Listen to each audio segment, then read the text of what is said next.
Hey, fellow cave dwellers, I thought I'd do a quick video here. I was getting underneath the car to mess around with these fog lights. Then my adult ADD kicked in. And I remembered I bought this W208 CLK55 front sway bar, which is supposed to be Moss bigger. And sure enough, it is Moss bigger.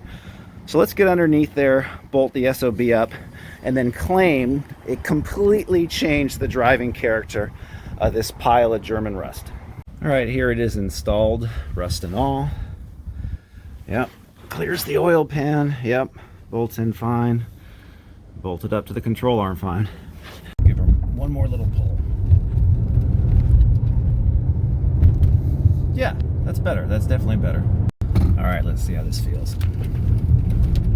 Oh, identical to a GT3 Porsche 911 turbo quad cam Porsche.